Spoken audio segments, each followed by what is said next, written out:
In 1928, Carl Jung was meticulously reviewing his clinical notes when a disturbing pattern emerged from the cases of 23 distinct patients. Every single one was an empath. Each had relationships with narcissists, and all had reached the same neurological breaking point, a phenomenon Jung termed critical emotional saturation. What Jung couldn't scientifically prove back in 1928, Andrew Huberman confirmed with neuroimaging in 2023. And what he uncovered completely changed our understanding of why a fed-up empath is infinitely more dangerous to a narcissist than any direct confrontation. But before we reveal what happens in an empath's brain when they reach this saturation point, you need to understand why narcissists have spent decades trying to keep this information hidden. Jung documented the first case in March of 1928, a 34-year-old patient, married to a man he described as having an inflated personality and a pathological need for admiration. For 6 long years, this woman had absorbed every projection her husband threw at her. She was the problem. She was too sensitive. She just didn't understand his needs. And then, one random Tuesday, something shifted. Jung wrote, "The patient walked into my office, and for the first time in 6 years, she wasn't trying to convince me that she was the problem. She simply said, 'I've stopped absorbing,' and her gaze held something I'd never seen before, something that seemed to terrify her and liberate her all at once." What Jung witnessed that day was the first documented clinical observation of what we now call empathic saturation, the exact moment when an empath's prefrontal cortex stops processing other people's projections as truths about themselves. Huberman studied this phenomenon 95 years later. He put 47 participants who self-identified as empaths into fMRI scanners. Half of them were still in relationships with narcissists. The other half had recently gotten out. What he discovered changed everything. The empaths who were still absorbing showed hyperactivation in the anterior cingulate cortex. That's the region that processes guilt, responsibility, and self-criticism. But there was more.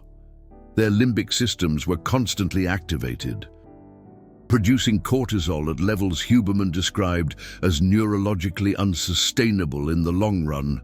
But the empaths who had reached saturation, completely different. Their anterior cingulate cortex showed normal activity. Their limbic systems were regulated. And here's the part that terrified the researchers. The anterior insula, the region responsible for processing emotional empathy, had literally changed its neural connectivity. They hadn't lost the capacity for empathy. They had gained the ability to choose when to activate that empathy. And for a narcissist, that's worse than any confrontation. Let me explain why. Jung identified 3 stages in what he called the empath's individuation process. Stage 1, unconscious absorption. The empath doesn't realize they're internalizing the narcissist's projections. They genuinely believe they are too sensitive, that they don't understand, that they need to be more understanding. Stage 2, conscious guilt. The empath starts to realize they're absorbing, but still feels guilty for setting boundaries. They think, maybe I'm being selfish, maybe I should give them another chance, maybe I am the problem. Stage 3, critical saturation. And this is where everything changes. Jung wrote that when an empath reaches critical saturation, what he called a shadow reversal occurs.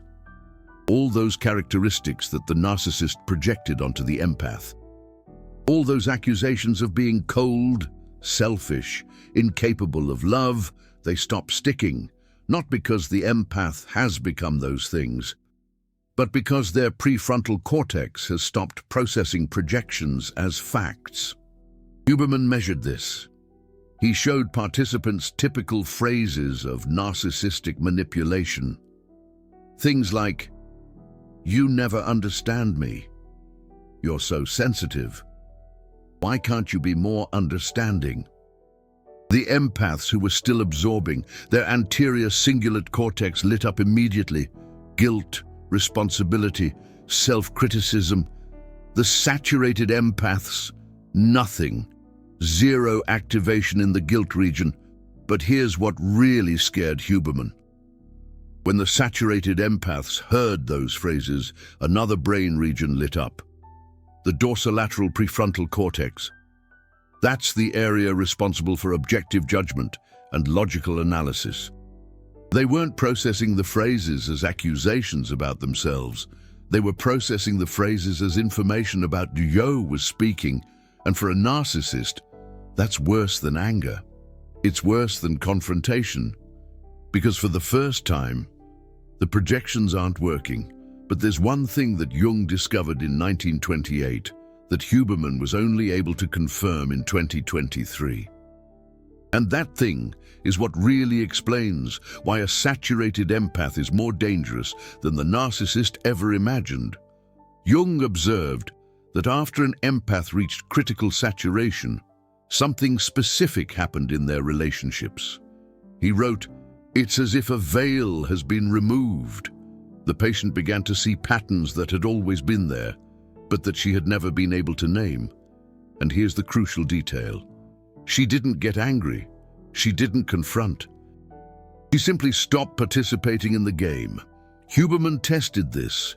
He created a protocol where saturated empaths interacted with individuals with narcissistic traits.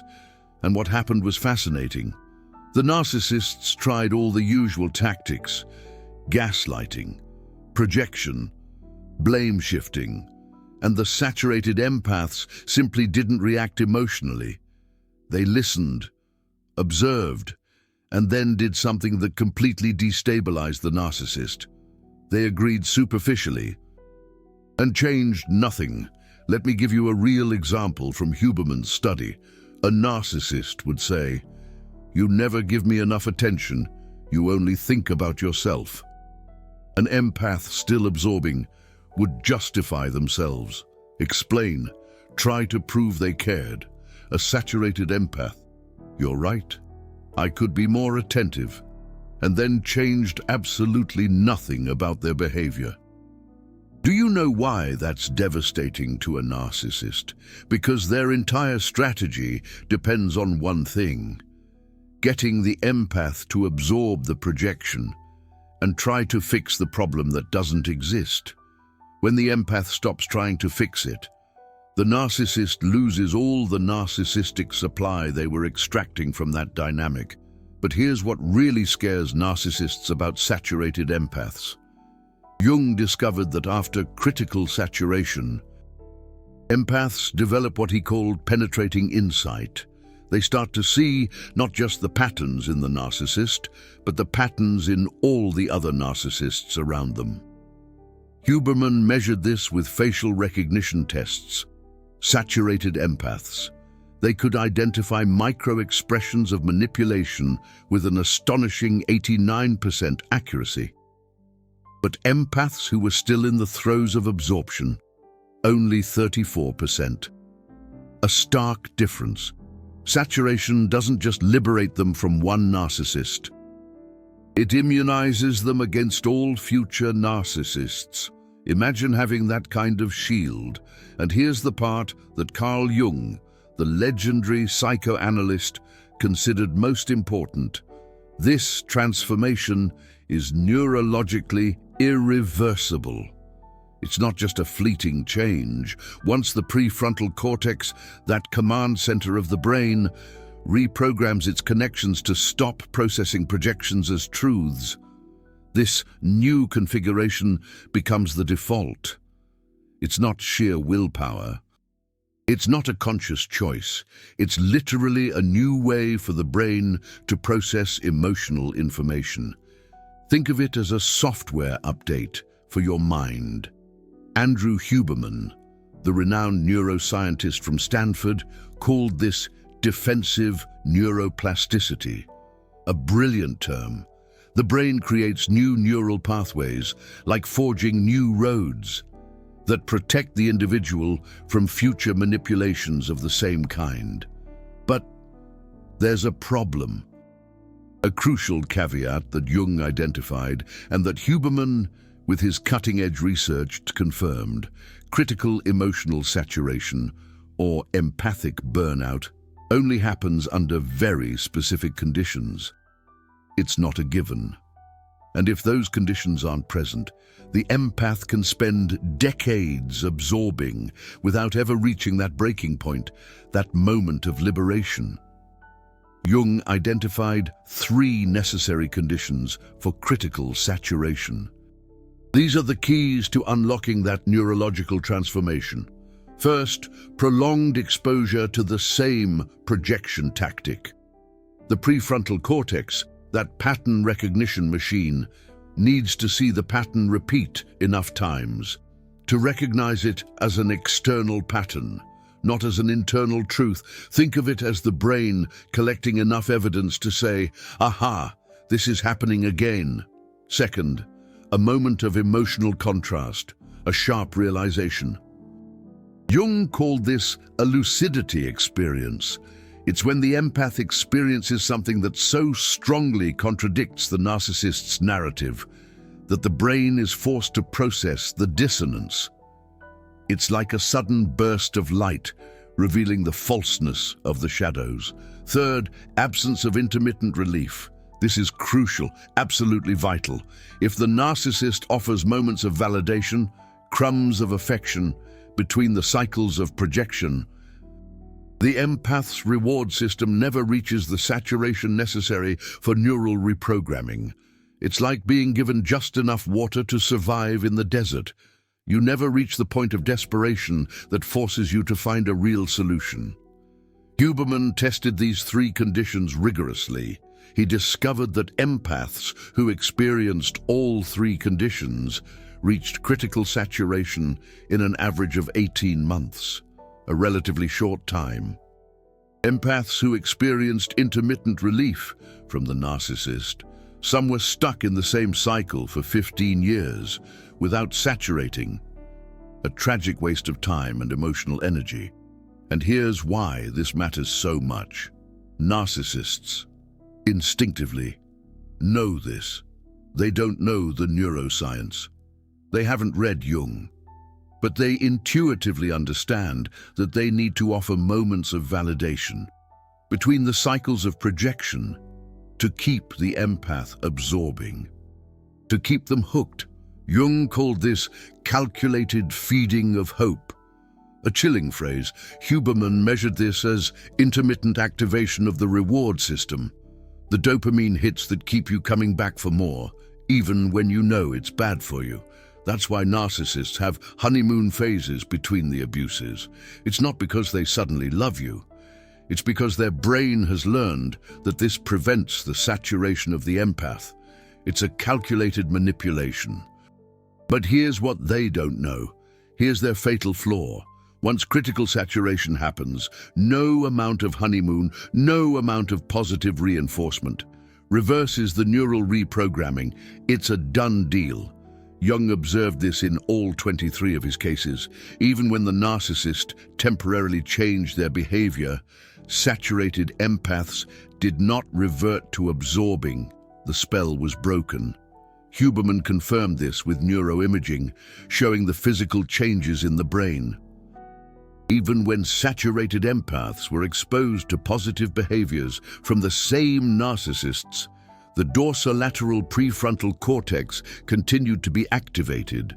They continued processing it as objective analysis, not as emotional validation. They were seeing the truth, not just what they wanted to believe. Saturation is neurologically permanent, a powerful, liberating realization. And it's here that we arrive at what really terrifies narcissists, the core of their fear. Jung realized that saturated empaths don't just become immune to the original narcissist, they become unintentional spokespeople. They start naming the patterns for other empaths. It's like they've cracked the code, and when an empath who is still absorbing Here's another saturated empath name exactly what they're experiencing. Something neurologically specific happens. A chain reaction. The saturation process accelerates drastically. It's like a shortcut to freedom. Huberman called this saturation by witnessing, a fitting term. When an absorbing empath hears another saturated empath describe precisely the patterns of projection, the prefrontal cortex of the first is forced to process the possibility that the projections are not truths about them.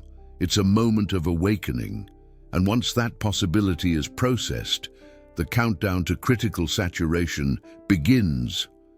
The clock starts ticking. This explains why narcissists try so intensely to isolate empaths from other empaths. They don't have the language for it.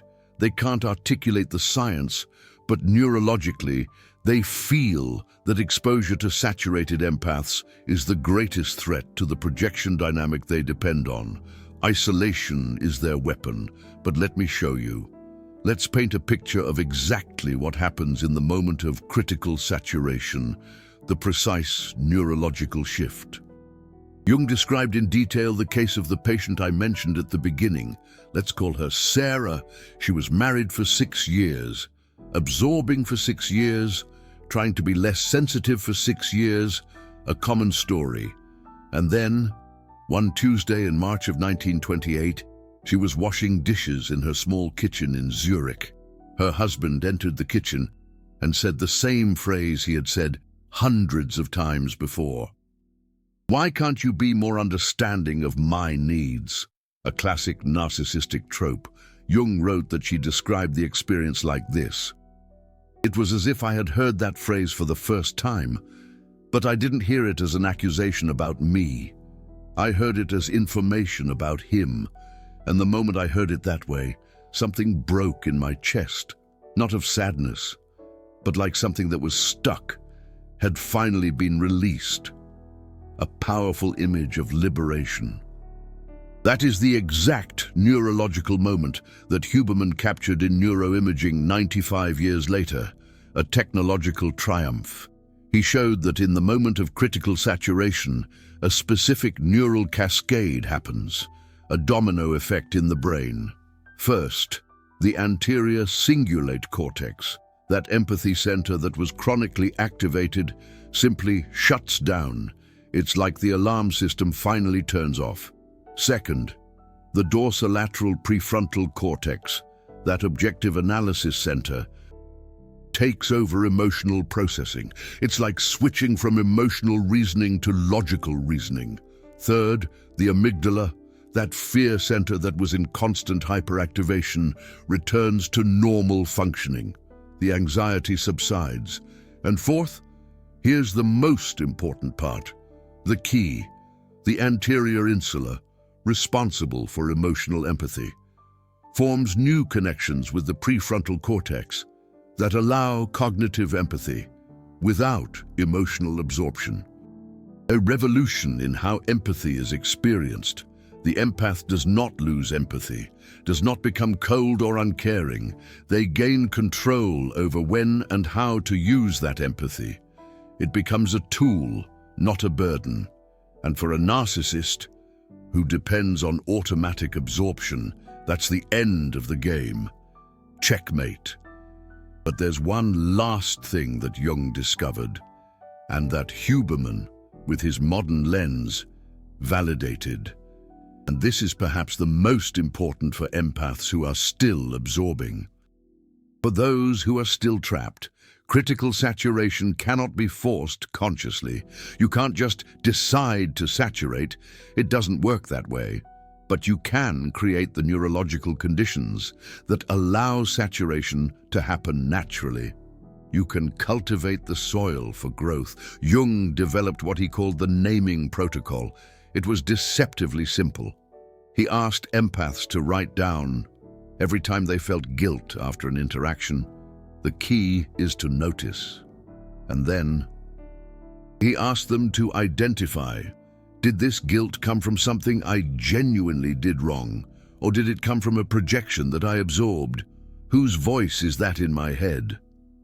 95 years later, Huberman tested a modified version of this protocol. The results were astonishing. He asked empaths to record interactions where they felt guilty and classify them into two categories: guilt based on real action versus guilt based on unmet expectation. What was really going on? The empaths who did this consistently for 90 days showed measurable changes in the activation of the anterior cingulate cortex. The brain was literally rewiring itself. It's proof that you can break free. You can rewrite your story.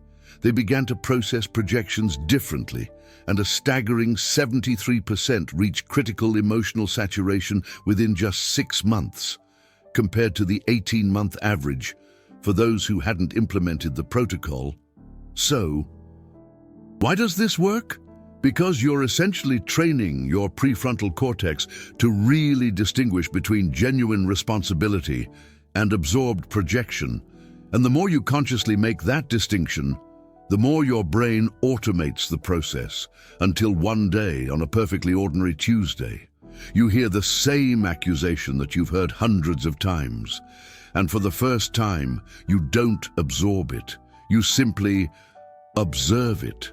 And in that moment, you have become neurologically untouchable to that narcissist. Carl Jung concluded his studies on empathic saturation way back in 1932. He had meticulously documented 84 cases. They all followed the same pattern, all reached critical emotional saturation, and all described the same experience. It's not that I stopped caring about people, it's that I stopped absorbing what wasn't mine. Andrew Huberman published his findings in 2023, 91 years later, and he neurologically confirmed everything that Jung had clinically observed. An empath who's had enough isn't more dangerous because they become cruel. They are more dangerous because they become impermeable. The projections simply stop working. The manipulations cease to activate guilt, and the narcissist loses the only tool they had. If you've made it this far, it's probably because some part of you recognizes these patterns. Maybe you've been absorbing for years. Maybe you're starting to realize that the guilt you feel isn't really yours. Or maybe you've already saturated and you're watching this video because someone has finally neurologically named what you felt happening in your brain. If you're in the process of saturation, let me give you what Jung would say today. You're not becoming cold. You're not becoming insensitive. Your brain is doing exactly what it was designed to do. It's protecting itself from absorbing projections that aren't yours. And this isn't selfishness. It's neurological survival. If this video clicked something in you, if you recognize the patterns, or if you're on the path to critical emotional saturation, do one thing: leave a super thanks. Not because I need it, but because this gesture is neurologically significant for you. When you actively choose to support content that names your experiences, you're training your prefrontal cortex to recognize value in genuine external validation versus seeking validation from the narcissist. It's small, but neurologically powerful. And if you want to go deeper, subscribe to the channel. Because what I'm going to reveal in the next videos about saturated empaths will completely change how you see not just narcissists, but the entire dynamic of power in relationships. But let me show you something that Jung documented, and that Huberman only recently managed to explain neurologically. There's a phenomenon that happens after critical emotional saturation that Jung called the cascade effect. It's not just that the empath becomes impermeable to the original narcissist, it's that they develop an increased sensitivity to detecting narcissistic dynamics in all contexts. Jung observed this in 68 of the 84 documented cases. saturated empaths began to identify narcissistic patterns in bosses, friends, family members, people they had known for years but had never questioned. It was as if the saturation had permanently recalibrated their detection system. Huberman tested this with a fascinating protocol. He showed saturated empaths videos of neutral social interactions, normal, everyday conversations, and asked them to identify which interactions contained elements of subtle manipulation. Saturated empaths identified 87% of the manipulations that analysts trained in body language identified. Empaths still absorbing, just 29%. More importantly, saturated empaths identified patterns that the professional analysts missed because they weren't analyzing technically, they were feeling neurologically. And here's the part that Jung considered most transformative. This increased sensitivity doesn't generate paranoia, it generates discernment. Jung wrote, "The difference between an empath absorbing and an empath saturated isn't that the saturated one sees threats everywhere. It's that they see clearly where the threats really exist and where they don't. And this clarity frees them for genuine connections." Huberman measured this with trust tests. Saturated empaths showed no reduction in their ability to trust. They showed increased precision in whom to trust. Let that sink in for a moment. Critical emotional saturation doesn't make you distrustful of everyone. It makes you precise about who deserves trust. But there's one thing about saturated empaths that narcissists didn't expect, and that one thing is changing the dynamics of power in relationships in ways that Jung predicted but didn't live to see. Saturated empaths are naming the patterns publicly. Before, an empath who saturated simply left the relationship and rebuilt their life in silence. But now, with social media, with access to information, saturated empaths are sharing exactly what happened neurologically. And every time a saturated empath shares their experience, hundreds of empaths still absorbing recognize the patterns. Their prefrontal cortex is forced to process. Wait, this isn't just me. This is a recognizable pattern. Huberman called this the saturation network effect. The more empaths name the patterns, the faster other empaths saturate.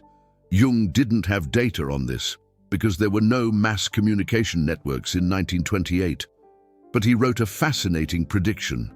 If empaths ever have the ability to communicate their experiences en masse, the rate of critical emotional saturation will increase exponentially. And that will fundamentally change the power dynamics that allow narcissistic personalities to thrive. 95 years later, we are seeing exactly that happen. The average rate of critical saturation in 1928 was 18 months of exposure to the same narcissist. In 2023, Huberman measured it at 9 months. The rate has halved because empaths have access to pattern naming even before saturating. And here's what this means for you. If you're absorbing now, you don't need to wait 18 months. You don't need to wait until your prefrontal cortex reprograms itself. You can accelerate the process. Neurologically, by creating intentional exposure to named patterns, it's exactly what you're doing. Right now, by watching this video, every time you hear a pattern named and recognize it in your experience, you're training your prefrontal cortex to process projections as external patterns, not as internal truths. And the more you do this, the closer you get to critical emotional saturation. But there's one thing that Jung warned about, and that Huberman confirmed, and that is crucial for empaths who are on the path to critical emotional saturation. The period immediately before critical emotional saturation is neurologically the most difficult. Jung called this the phase of acute cognitive dissonance. It's when the empath is starting to see the patterns, but still feels guilt for seeing them. The prefrontal cortex is processing the projections as external, but the limbic system is still generating emotional responses of guilt. Huberman measured this neurologically. He showed that empaths 2 to 4 weeks before critical emotional saturation exhibit the highest levels of simultaneous activation of the anterior cingulate cortex and the dorsolateral prefrontal cortex. The brain is literally processing the same information in 2 conflicting ways at the same time. And this generates what Huberman called transitional neural fatigue. The symptoms are specific. You feel exhausted, even without doing anything. You question your own sanity. You oscillate between absolute clarity and paralyzing doubt. You feel guilt for setting boundaries and anger for having absorbed for so long. If you're feeling this now, let me give you the most important information in this video. This is not weakness. This is neurological reorganization. Your brain is literally forming new connections while deactivating OLD connections, and that process is metabolically expensive. That's why you feel exhausted. Jung would say to patients in this phase, the pain you're feeling is not evidence that you are wrong. It's evidence that your brain is finally processing the truth. And Huberman confirmed. The intensity of transitional neural fatigue correlates directly with the depth of the reprogramming that is happening. The more difficult this phase, the more permanent the saturation that comes after. So if you're in this phase now, don't give up. You're closer than you think. But there's one thing that can interrupt the process of saturation, even when you're close. And narcissists do this instinctively, without knowing the neuroscience behind it. Jung observed that narcissists seem to sense when the empath is close to saturating. And at that moment, they intensify what Jung called intermittent validation bombing. It's when the narcissist suddenly becomes the person you always wanted them to be. They listen, they validate, they apologize, and they promise change. Neurologically, what's happening is specific. This validation bombing activates the empath's reward system, exactly when the prefrontal cortex was about to complete the reprogramming. And the activation of the reward system interrupts the saturation process. Huberman measured this. Empaths who received intense validation from the narcissist 1 to 2 weeks before predicted saturation took on average 4 additional months to saturate. Why? Because the prefrontal cortex needs to process. Was I wrong about the patterns? Has he, she really changed? And while it processes this possibility, the neural reprogramming pauses. Jung alerted patients about this. He would say, the moment you're closest to saturating is the moment when the pattern will seem most convincingly different, not because it's changed, but because neurologically you need to test if the new perception is reliable. And here's the truth that Jung and Huberman confirmed. Narcissists don't change, they cycle. Every time an empath is close to saturating, the narcissist unconsciously senses the imminent loss of narcissistic supply and compensates with temporary validation, but neurologically, they don't have the capacity to maintain that behavior. Within weeks, sometimes days, the pattern returns. And when it returns, if the empath recognizes the cycle, the saturation happens even faster. Because now, the prefrontal cortex isn't just processing the original pattern, it's processing the meta-pattern, the pattern that patterns always return. And that's the deepest neural reprogramming possible. Jung called this second-order saturation.